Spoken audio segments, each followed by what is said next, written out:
is life. Hindi pa rin ay maski walang kanin, basta kilay is life.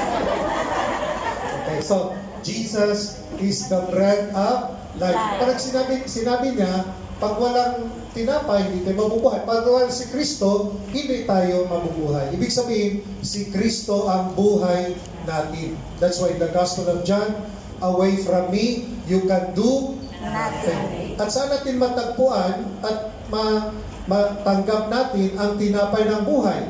Sa banal na Eucharistia. Okay?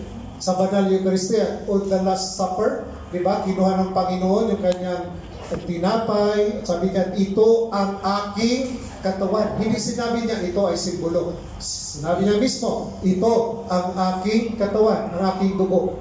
Ibig sabihin, sa Eucharistia, si Kristo yan mismo ang tinatanggap natin. At siya ay nagbibigay buhay. At ang pangako nga sa tumanggap kay Kristo ay magkaroon ng buhay na walang hanggan. Whoever eats my flesh and drinks my blood has eternal life, and I will raise him on the last day. Yun ang promise. Pag nag-worthy tayo, nagsisimba, tumanggap sa katawan ni Kristo, ano yung pangako noon? Ang promise? Ano? Magkaroon ng buhay na walang hanggan. Eternal life. Siya mismo nagsabi, whoever eats my flesh and drinks my blood has eternal life, and I will raise him on the last day. And that is why, sabi nga natin, Catechesis, ang Eucharist ay buhay ng simbahan. Pag wala ng Eucharistia, wala na ang simbahan. That's why the Mass, that's why every Sunday during our day off, pumunta sa simbahan para matanggap si Kristo ang nagbibigay buhay. Kung walang si Kristo sa buhay natin, wala nang kadireksyon. That's why maski mabigat may problema tayo sa pamilya, sa trabaho. Pag nandyan si Kristo, may direksyon pa rin ang buhay. Amen. Wala kang problema, walang si Kristo, walang direksyon ang buhay. That's why gusto lang magsaya, waldas ka ng pera, puntang Macau, sa Wat Chai, pero wala parang buhay. Masaya ka nga sandali, pero pag uwi mo parang wala, empty. Parang pag mag-isa ka, parang wala na kabuhay-buhay. Pero pag yung tumanggap kay Kristo, pag uwi, maski mag-isa, may buhay. Dahil kasama natin si Kristo ang tunay na nagbibigay buhay. Yung mga enjoyment natin, sandali lang yun. Pero pag wala na rin. Pero si Kristo palagi kasama natin. Nanahan sa atin, di ba? So, that's why ang Eucharistia din pala, ito ay nagbukas ng ating isipan. Nagpaalala sa atin ang Eucharistia ay tumulong sa atin na lalo nating makilala ang Diyos. Sa unang pagbasa, sinabi dito, to the one who lacks understanding. To the one who lacks, ano daw? Anong kulang niya? Understanding. She says, come, eat of my food and drink of the wine I have mixed. Parang tinutukoy kasi kulang na sa pangunawa, pumunta ka sa Eucharistia, come, at dyan mabuksan yung ating isipan, yung puso. Kung naalala natin yung dalawang mga alagad after the crucifixion, papuntang Emmaus, di ba? May dalawang alagad na nalakad pauwi sa Emmaus sa kanilang lugar, kasama si Jesus na naglalakbay. Pero hindi nila nakilala si Lord. Saan nila nakilala ang Diyos? Saan? Breaking of the bread. Sa Eucharistia.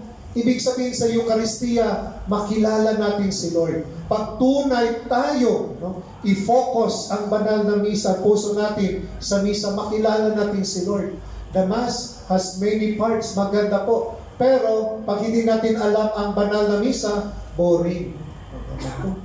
Ito, natutulog, gano'n. Kasi hindi naintindihan yung misa. Pero pag naintindihan natin from the beginning of the Mass, the procession, penitential rite, so katapusan, beautiful yung ating Mass.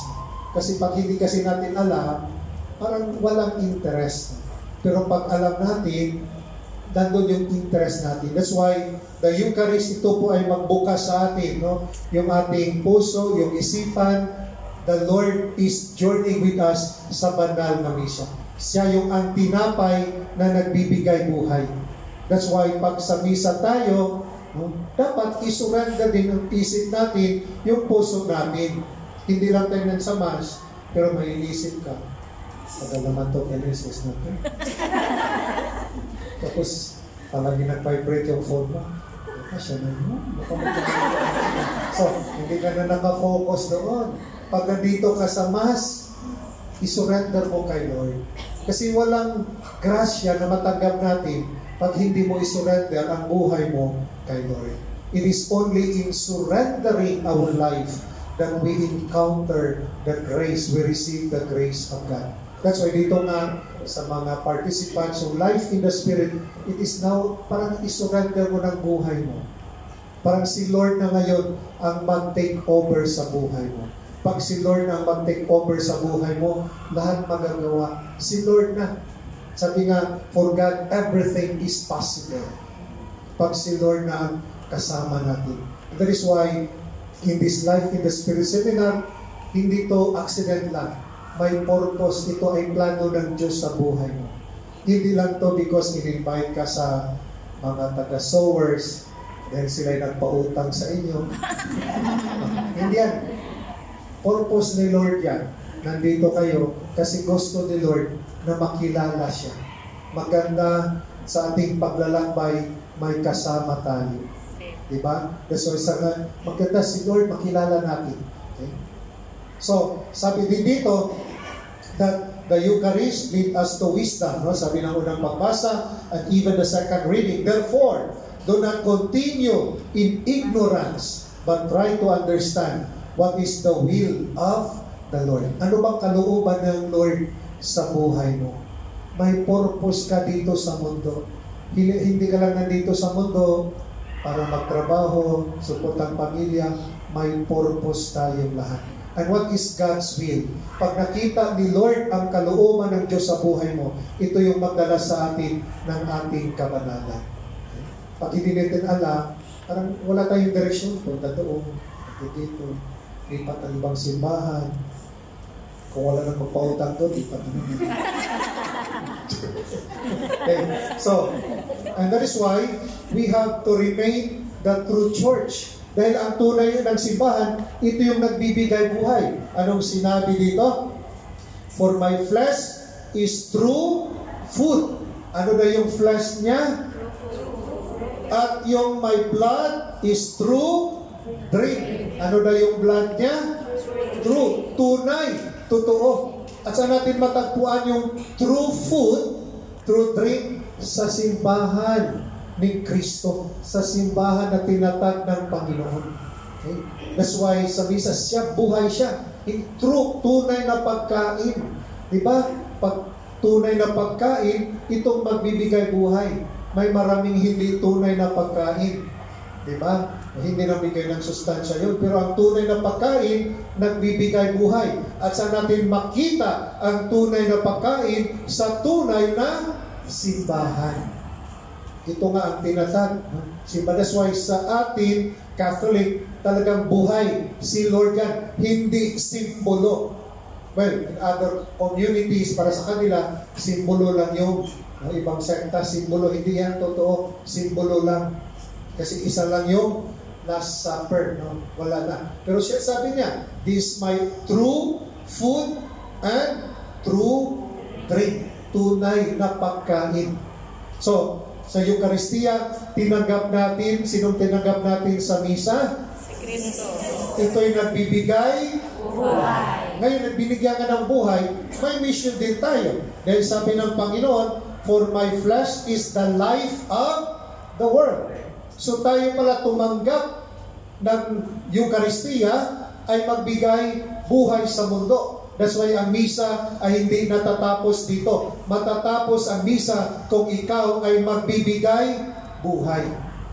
Hindi mo sabihin, tapos ako nagmas doon sa bayanihan.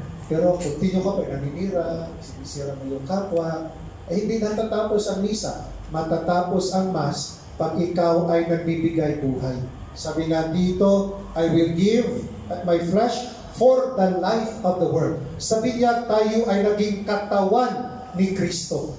Diba? Tayo ngayon ay extension ni Christ.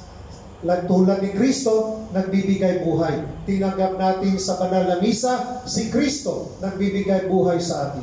Ngayon tayo ay extension ni Kristo, tayo rin ay magbibigay buhay sa sanlibutan.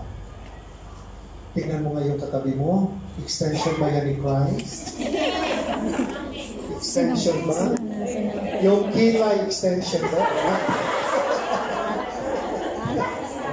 Okay? Nilagay ko dun yung dami. So bilang tumanggap, magbibigay buhay sa atin, pero ang buhay na yan, tayo pala ay may misyon, magbigay buhay bilang katawan ni Kristo, body of Christ, tayo rin ay extension ni Lord, tayo rin may magbibigay buhay. And that is why yung sowers, they try to extend, right na nagre-recruit para tayo makamtan ang buhay. Na hindi lang tayo OFW, tayo may mission rin. Hindi lang tayo sa pamilya, pero may misana, the more we become closer to the Lord, na hindi lang tayo magpadala, mag-remit. But next time, as members of the sowers, tuturuan natin yung ating mga mahal sa buhay about the faith. Na hindi ka lang remit, but teach the faith. Alam mo, pag ang pamilya lumago sa pananampalataya, talagang grasyang papasok sa pamilya natin. Pero pag Lord, ikaw lang trabaho, pagod ka na. Hanggang gumigip up ka na. Pero yan ang mission natin. That's why yung hindi to accident na you're invited for this Life in the Spirit seminar, pero ito ay talagang tinawag ka ng Diyos. Ginamit lang yung instrument, yung mga marites. Ginamit lang yung mga instrument, yung mga sowers. So, positive yung kanilang pagkamarites dahil ni-recruit, share ang salita ng Diyos. So, tanda natin, may purpose si Lord. Hindi lang yan in-invite.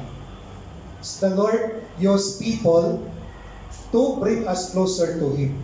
Kasi sometimes, nawala na tayo, nakalimutan na si Lord. Sometimes the Lord will choose people, gagamitin sila para tayo ililid sa Kanya.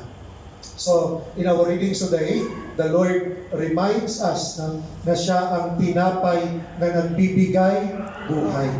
At saan natin matanggap ang tinapay na nagbibigay buhay? Sa banal na Eucharistia.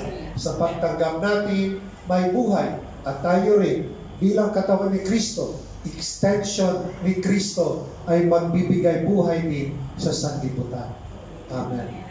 Let us all stand and profess our faith.